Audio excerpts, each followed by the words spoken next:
There's a girl, but I let her get away. It's all my fault, 'cause pride got in the way. And I'll be lying if I say I won't. Assalamualaikum warahmatullahi wabarakatuh. Perkenalkan, nama saya Haris Fadilah dari Prodi Manajemen Haji Umroh kelas A semester 2. Di sini saya akan membahas tentang keuangan publik dan kebijakan fiskal Islam. Langsung saja, materi pertama yaitu sejarah keuangan publik Islam. Keuangan publik Islam merujuk pada sistem keuangan yang berlandaskan prinsip-prinsip syariah atau hukum Islam. Sejarah keuangan publik Islam dimulai dengan kemunculan Islam pada abad ke-7 Masehi. Prinsip utama dalam keuangan publik Islam adalah larangan terhadap riba atau bunga, spekulasi berlebihan, dan aktivitas yang dianggap merugikan masyarakat. Pada awal Islam, Khalifah Umar bin Khattab memperkenalkan berbagai inovasi dalam keuangan publik Islam, yang termasuk pengumpulan zakat atau sumbangan wajib dari umat muslim untuk mendukung kepentingan publik. Khalifah Umar juga mengenalkan sistem Baitul Mal, yaitu kas negara yang digunakan untuk kepentingan sosial ekonomi dan pembangunan umat Islam.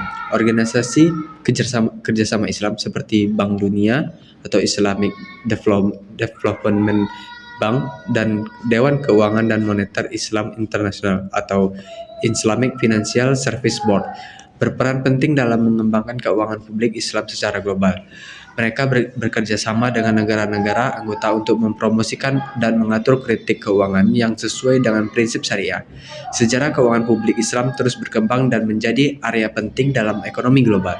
Keuangan publik Islam memberikan alternatif bagi individu dan negara untuk berpartisipasi dalam kegiatan keuangan yang sesuai dengan prinsip-prinsip agama Islam, sambil memberikan manfaat sosial dan ekonomi bagi masyarakat. Materi kedua yaitu karakteristik keuangan publik. Keuangan publik merupakan bagian dari ilmu ekonomi yang mempelajari aktivitas finansial pemerintah. Sering disebut juga sebagai public sector economics publik atau public economics. Keuangan publik memiliki keterkaitan dengan aspek publik secara umum dan aspek-aspek publik secara khusus yang memiliki keterkaitan dengan negara.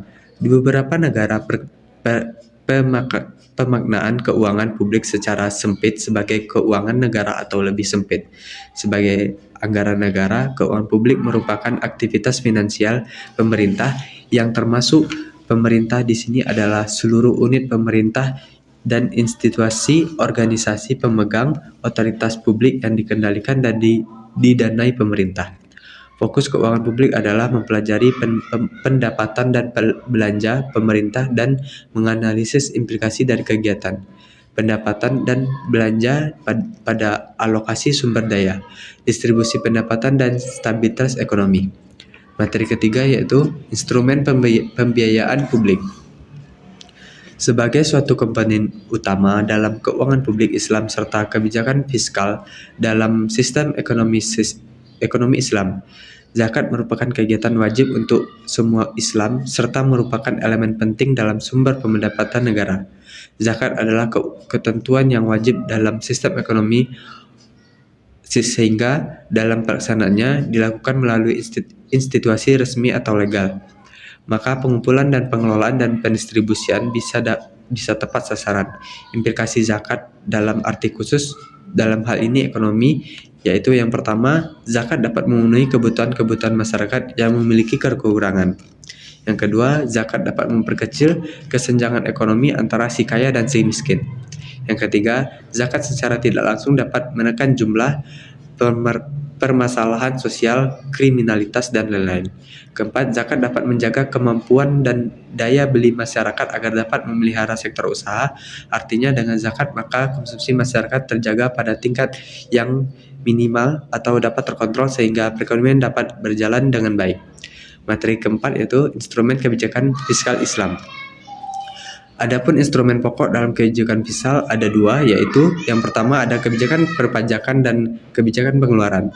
Dalam penggunaan dua komponen tersebut menjadikan kebijakan fiskal dapat diketahui sebagai landasan penerimaan dan pengeluaran negara dilihat dari tingkat kondisi perekonomian, tingkat pengangguran dan tingkat inflasi. Dalam perencanaan pembangunan ekonomi, anggaran kebijakan fiskal dapat hanya difokuskan untuk pengembangan aspek ekonomi saja, tetapi juga untuk menerapkan berbentuk kebijakan fiskal lainnya seperti perpajakan dan lain sebagainya. Ajaran Islam dapat dikatakan sebagai ajaran yang lengkap dan terperinci, di mana di dalam ajarannya terdapat pemerintah dan aturan tentang kebijakan negara untuk memperoleh pendapatan. Di antara instrumen pendapatan yang diwajibkan adalah zakat. Selain itu, masih banyak instrumen-instrumen yang lain diatur. Islam dan dapat digunakan sebagai sumber pendapatan negara seperti infak, wakaf, sedekah, gainamah atau qara, jizyah, unsur dan khums. Sekian penjelasan saya mengenai materi hari ini. Assalamualaikum warahmatullahi wabarakatuh.